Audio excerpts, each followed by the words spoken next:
I came across an article this week that reads that personal stress and anxiety worldwide is now near record levels. The article says that it's actually the highest it has been since World War II. Must be pretty high. And then in the article they listed the top 7 stresses in life, and they are job, money, health, relationships, poor diet, media overload, lack of sleep, or your football team if you're a Beaver. Of course, I added that one, okay? At least a Stanford game. That could be a great source of anxiety. The Lord tonight wants us to fight anxiety in our lives. He wants to teach us how to fight anxiety and stress. The gospel today tells us of 2 groups of women who were outwardly very similar, but they were very different inside. They both had the same tasks, and they both had the same time to prepare for the task. 5 of them were wise, and they prepared wisely. They took their lamps and they took the oil. They measured the oil that they would need for the whole night. And so they prepared everything in advance. But 5 of them foolishly didn't prepare for the whole night. They were probably doing something else at the time of preparation, finishing up something else and working on other things. And they just grabbed their lamps at the last moment and forgot the oil and ran to the wedding.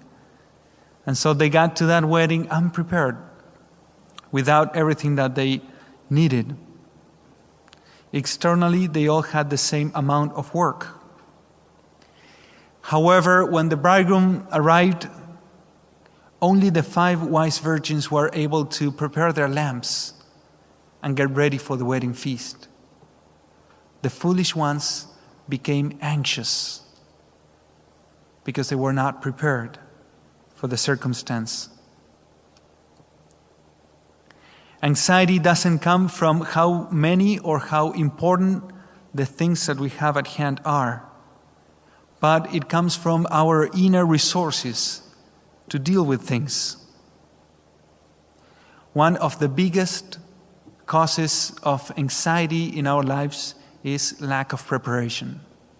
When we are not prepared enough for the things that we have to do, especially through procrastination, when we didn't devote the time for that preparation.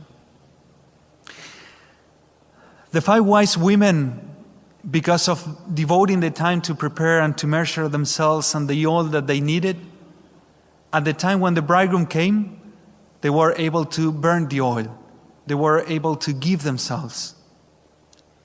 But the 5 virgins that were foolish, because they were risking at the time of preparation, then when the important time to give came, they were counting themselves. They were measuring their oil, and their lamps went out.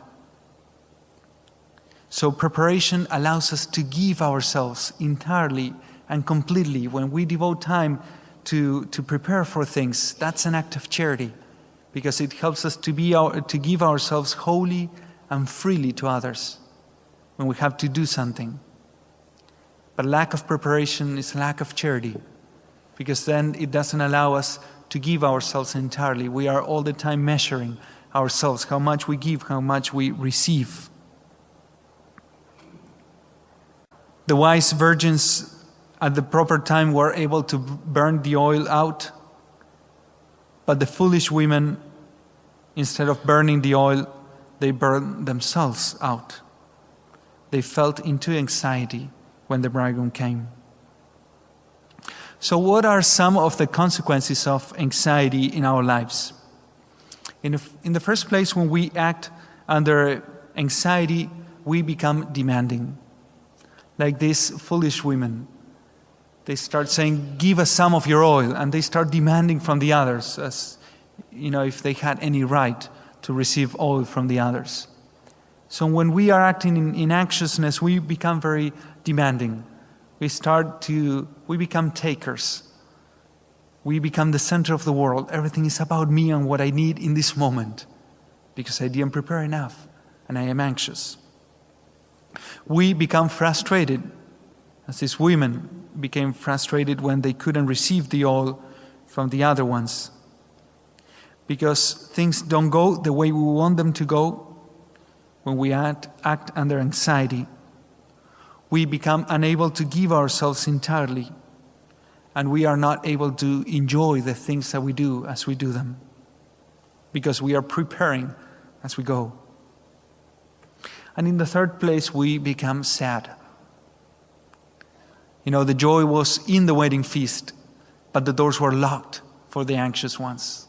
They were outside. Anxiousness always brings sadness in our lives because we feel like running behind things. We feel that we cannot enjoy the things that we have at hand.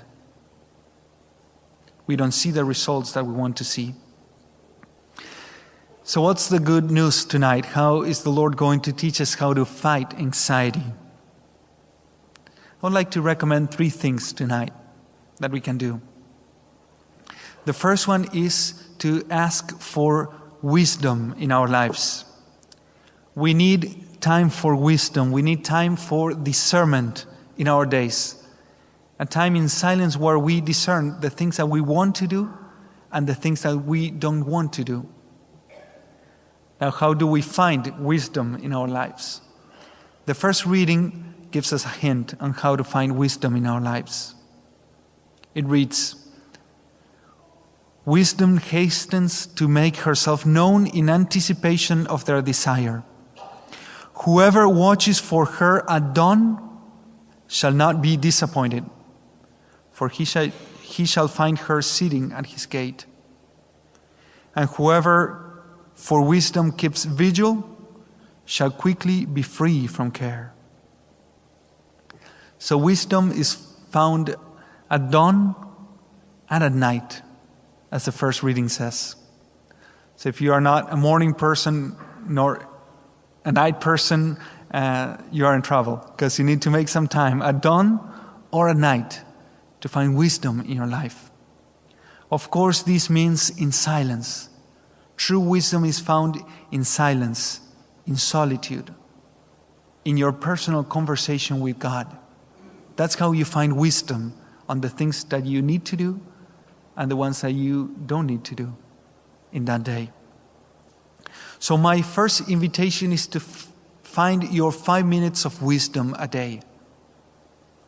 Either at dawn, or it doesn't have to be at dawn, especially if dawn is 9 a.m. for you, but at the beginning of the day, find your 5 minutes in the morning to be in silence and to think of that day and decide on the things that you want to do and the ones that you will try not to do in that day.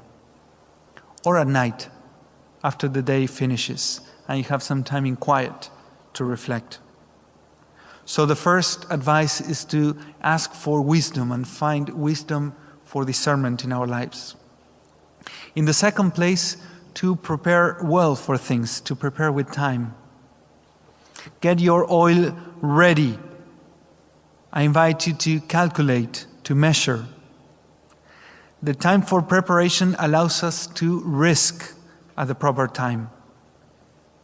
A preparation of things that will help you be more intentional in your life about the things that you do and the ones that you don't do.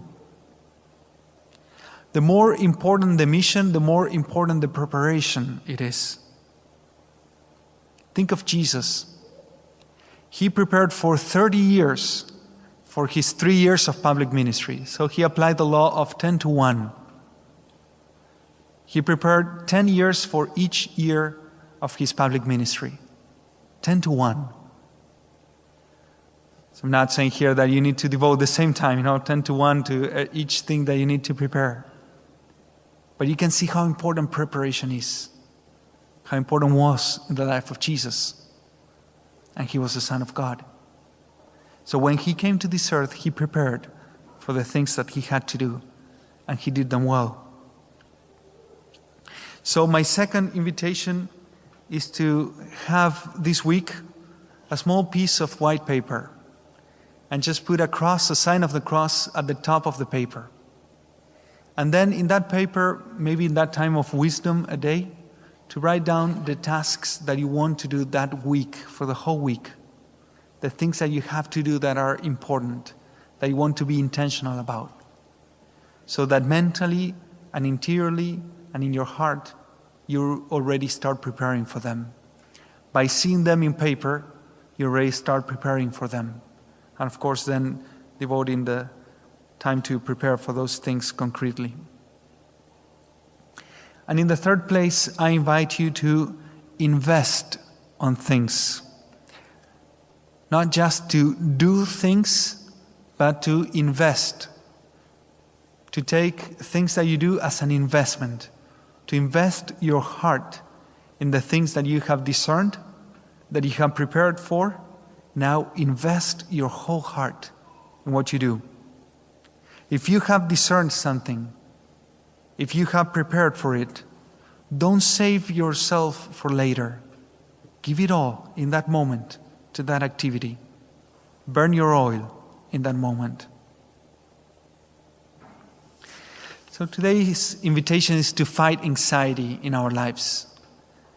Not to live a light-hearted life, but to be able to give ourselves more wholly in everything that we do. So let us fix our eyes again and our hearts in Christ, who calculated and was very good at calculating, but only in order to give it all for us. Let us follow today his example.